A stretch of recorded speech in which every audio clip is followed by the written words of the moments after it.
Yo, hai para petarung tangguh jiwa perkasa yang masih berpikir untuk hidup dan melampaui batasnya. Semoga kalian menjadi orang yang luar biasa di keluarga kalian. Kali ini saya sudah merangkum film yang membuat kalian berpikir dua kali untuk tinggal di luar angkasa jikalau makhluk gurita terbang yang ada di film ini berada di sekitar kalian.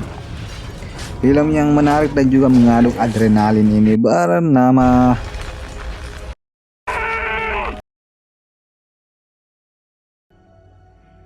Seperti biasa, di awal film diperlihatkan sekelompok astronot di stasiun luar angkasa dengan tujuan untuk meneliti sebuah planet yaitu Mars. Saat ingin membawa masuk sampel tanah itu terjadi sedikit masalah, yaitu kapsul yang membawa sampel keluar dari jalur lintasannya. Seorang peneliti dari badan antariksa itu yang bernama orangnya Rory mencoba menangkap sebelum benda itu memasuki atmosfer bumi. Namun jangan salah, benda itu berukuran besar, tidak seperti kaleng sarden, dan ditambah kecepatannya sangat cepat dengan hanya menggunakan lengan robot dari dalam stasiun. Ya, Rory akhirnya berhasil menangkap paket yang dikirim dari planet Mars itu. Entah siapa yang mengirimnya, saya juga nggak tahu ya kan. Saat sampel tanah Mars itu sudah didapatkan, Hook yang orangnya anggota salah dua dari tim mencoba meneliti sampel tanah dan mendapatkan adanya makhluk berukuran sangat kecil. Namun saat diteliti, ternyata makhluk itu dalam keadaan beku, tidak bergerak sama sekali, mungkin dalam keadaan hibernasi. Sampai akhirnya dia mencoba untuk menurunkan tekanan suhu, menaikkan gula darah, menambah karbohidrat, oksigen, dioksida, dan ya sampai bibit unggul itu pun merespon dan bergerak. Hal ini menandakan dia masih hidup dan adanya makhluk lain selain di bumi. Kabar baik itu pun disampaikan di bumi, di mana komandan penelitian ini yang bernama Golovkina menjelaskan keberhasilan penelitian ini dan menandakan adanya makhluk hidup selain di bumi dan juga menghabiskan cukup banyak biaya. Di situ juga diperlihatkan seorang pria bernama David. Nah, ini orangnya, dia salah satu anggota terlama yang berada di sana, dan yang satu ini adalah Miranda. Selain astronot, dia seorang dokter, dan satu lagi yang bernama Sho yang berasal dari Jepang, negara situs favorit pemersatu bangsa. Untuk merayakan keberhasilannya, mereka mempersilahkan para siswa-siswi terpilih memberikan pertanyaan tentang makhluk itu. Are you bringing the alien back to Earth?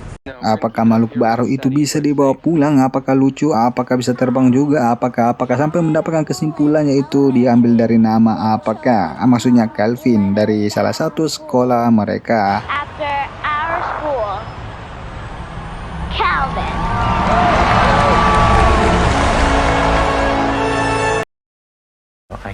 I can do this.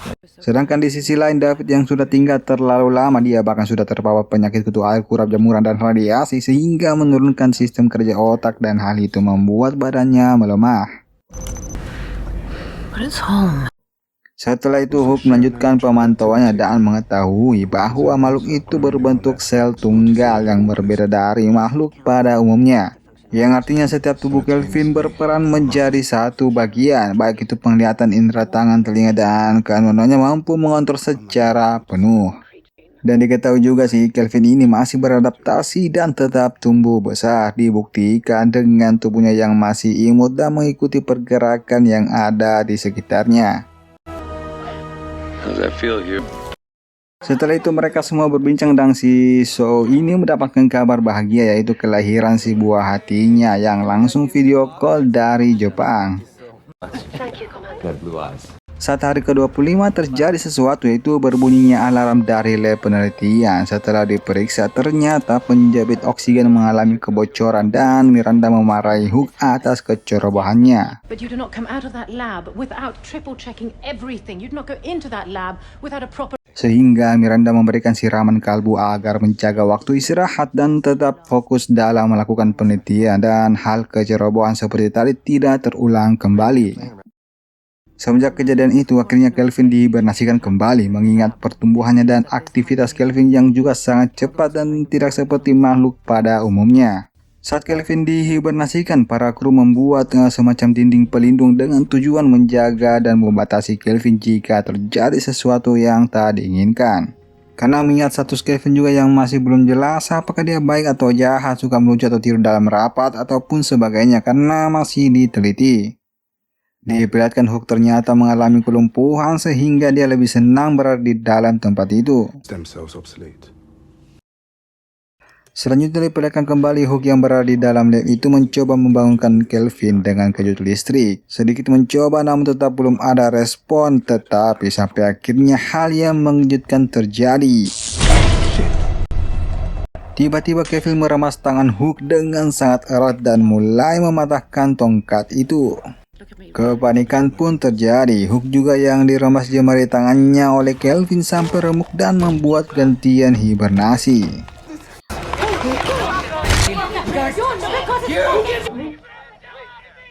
Lalu Kelvin mematahkan tongkat listrik itu dan mencoba melubangi sarung tangan dan akhirnya dia berhasil keluar dari sana.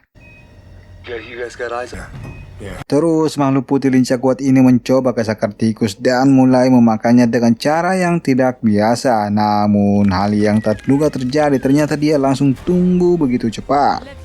Rory melihat kesempatan itu mencoba menarik Hook keluar dari sana dan mengabaikan peraturan, tetapi Kelvin menyadari pergerakan Rory dan Kelvin langsung sungkem di kaki Rory. Kemudian Ekaterina mengambil tindakan tidak mengizinkan Rory untuk membuka laboratorium agar tidak membahayakan seluruh kru. Ekaterina juga menyarankan agar menggunakan alat generator oksigen untuk mengusir Kelvin dari kakinya, dan Ekaterina juga mengizinkan Rory untuk membunuh makhluk itu dengan pelontar api untuk membakar Kelvin dengan habis. Duel pun terjadi. Meski Rory memojokkan Kelvin, tetap saja dia tidak mati-mati. Entah apa yang membuatnya sekebal ini. Sampai akhirnya hal yang mengganggu nafas pun terjadi. Kelvin masuk ke dalam mulut Rory yang membuat dia meninggal dengan cara yang mengenaskan. Setelah itu, pelontar api yang masih menyala membuat alarm berbunyi yang artinya sistem membaca ajang kebakaran di area laboratorium. Hal itu membuat katup saluran udara di sana terbuka secara otomatis. Shaw dan Ekaterina menyadari sehingga langsung menutup semua lubang agar Kelvin tidak keluar dari dalam laboratorium. Tetapi selnya hanya bisa ditutup satu persatu dan Kelvin sudah semakin pintar menyadari itu dan akhirnya dia berhasil keluar dari saluran udara yang terakhir. Setelah kejadian itu, jenazah Rory akhirnya dimakamkan dan Ekaterina melaporkan kejadian tadi ke bumi. Tetapi baru beberapa kata tiba-tiba komunikasi dia terputus dan Shaw mengatakan hal itu masih bisa dipulihkan kembali tetapi harus dari luar stasiun. Sebenarnya urusan permesinan itu adalah kalian abang Rory, tetapi apa daya naskah sudah habis jadi Ekaterina lah yang mengambil alih. Untuk mengecek permasalahannya, pekerjaan itu pun dilakukan. Namun saat Ekaterina mengecek, ternyata pendingin alat komunikasi diminum habis oleh Kelvin tanpa tersisa sedikit pun. Kelvin keluar dari lubang itu dan melompat ke arahnya dan merusak pendingin baju Ekaterina. Hasil kebocoran pun terjadi sampai akhirnya merembes ke dalam helmnya. Ekaterina bergegas menuju ke ruangan kedap udara sampai berani melompat agar lebih cepat karena air di helmnya semakin banyak. Namun sesampainya di depan ruangan, Ekaterina malah menahan tuas pintu itu agar tidak terbuka dan memutuskan membawa mati bersama Kelvin. Tinggal 4 kru yang tersisa setelah kematian Ekaterina. Hal itu menambah rasa mereka untuk mau membunuh Kelvin dengan segala cara. Dan Shaw mengatakan Kelvin tidak mampu bertahan lama di hampa udara dan satu-satunya tempat untuk gurita terbang ini masuk adalah di lubang pendorong. Dan jika Kelvin masuk dari sana, sensor berubah secara otomatis. Saat itu juga dia harus mengepaskan jet pendorong dengan harapan Kelvin dapat terbakar dengan habis. Berkali-kali dia coba, Kelvin selalu berhasil menghindari dan hal itu membuat bahan bakar mulai menipis. Dengan perlahan, stasiun juga mulai mendekati atmosfer bumi yang artinya dia harus menghentikan dorong-dorongan itu mau tidak mau membiarkan Kelvin kembali masuk ke dalam stasiun.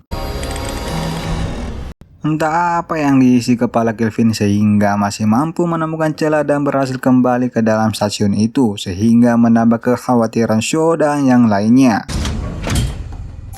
Dengan hal itu, Hook dan yang lainnya memilih mengisi oleh sia-sia diri, mematikan saluran oksigen dan semua ruang kecuali tempat tersegel mereka. Saat yang lain fokus, Hook sebenarnya sudah melihat Kelvin, tetapi dia tidak memberitahu teman-temannya. Lalu di tempat isolasi mereka sedikit berbincang tentang kesalahan mereka telah membesarkan makhluk yang mungkin menjadi penguasa di saat Mars lagi jaya-jayanya. Give me a parachute. Saat kepanikan melanda mereka, Hook mengatakan sesuatu. Dia meminta maaf dan belum selesai mengucapkan kata-kata selanjutnya, tiba-tiba dia tak sadarkan diri. Bergegas teman-temannya mencoba menolongnya dengan alat pacu jantung. Diulang-ulang tetap saja tidak ada respon. Seketika Miranda melihat ada yang aneh dari kaki Hook. Saat dia membukanya, tiba-tiba gurita terbang sedang memakan kaki Hook.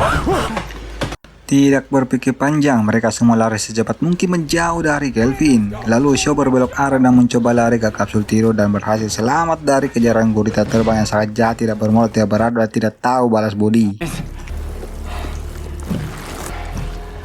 Setelah berhasil lolos dari kejaran Kelvin, Miranda dan David kembali ke Hook. Memang Hook sudah dalam keadaan sangat lemah dan tidak mungkin bisa diselamatkan kembali, dan akhirnya dia pun meninggal dunia.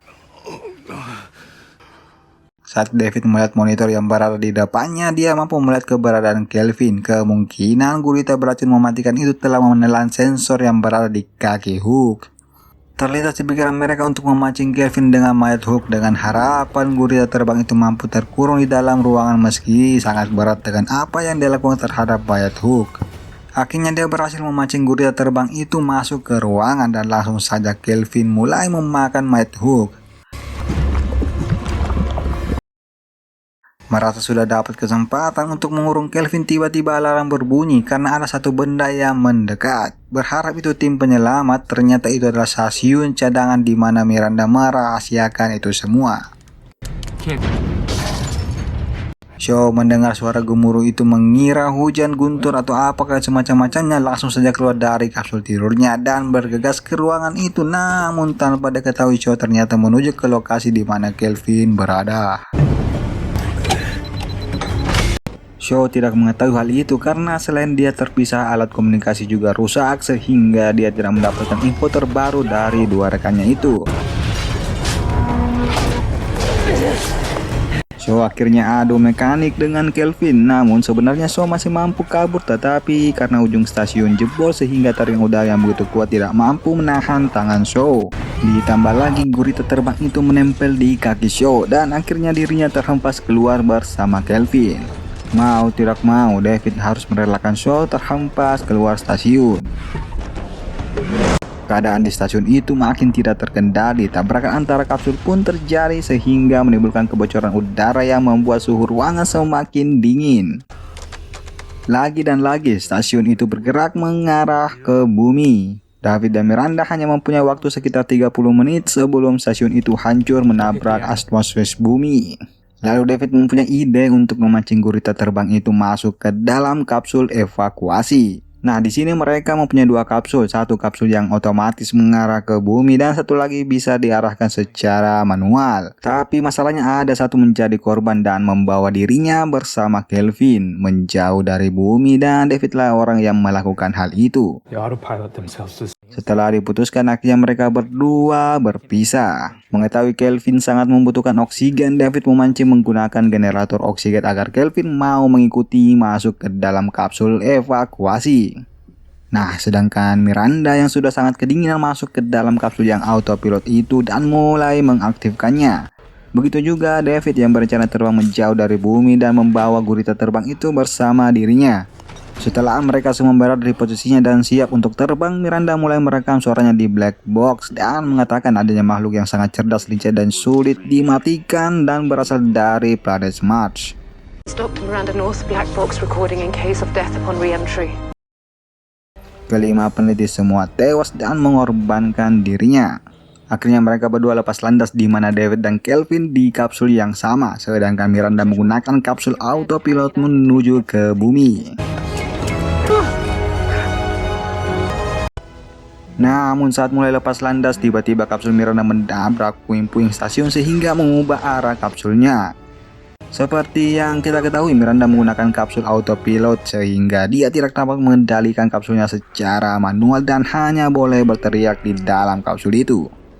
Dan David mencoba mengendalikan kapsulnya kesulitan karena Kelvin, si gorila terbang ini, sudah mencari Venom yang akan melawan Spider-Man nantinya. Ya, dia menahan tangan David sehingga tidak leluasa mengontrol tuas pengendali itu. Akhirnya kapsul David mendarat di laut dan lalu om-om nelayan mendatanginya. Niatnya baik, ingin menolong seseorang di dalam kapsul itu, tapi apalah meski David teriak-teriak jangan, no, tetap saja nelayan itu membukanya dan dia tidak mengetahui Kelvin masih hidup dan berada di dalam kapsul itu.